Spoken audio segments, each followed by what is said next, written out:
日嚟食 buffet 啦，有咗龍蝦食啊！哇！你睇下，長腳蟹乜都有啊！今次帶何爸同何媽食嘅 buffet 咧，就係 Hotel Icon 裏面嘅 Dan Market。我自己咧就幫襯咗3次，暫時覺得都係九龍區最好食嘅 buffet 之一嚟㗎。通常如果嚟咧，你第一時間食 buffet 最注重啲咩咧？我梗係食蟹先。呢度嘅蟹咧選擇都幾多㗎，有凍盤，仲有燒嘅版本，仲有唔同嘅熟食。另外咧，仲有我最中意食嘅蟹粥添啊！去咗澳洲咁喎。係啊，何媽咧就攞咗呢個龍蝦，睇下幾多高。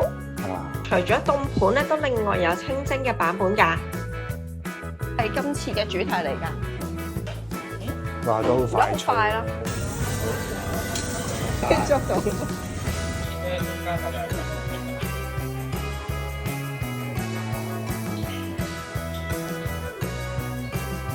而刺身咧都有幾款嘅選擇，特別推介好大粒嘅帶子同埋甜蝦。真啊，呢個係唔止嘅。呢個任筆啊，可以。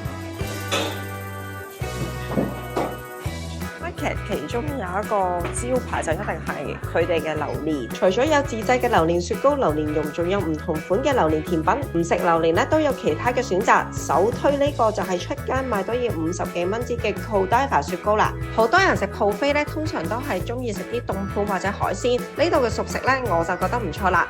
周不時咧都會有啲特別嘅菜式，好似今日咧就有新疆嘅羊手抓飯，我覺得成個 buffet 咧都幾適合長輩嚟食㗎。你睇下何爸同何媽食得幾開心。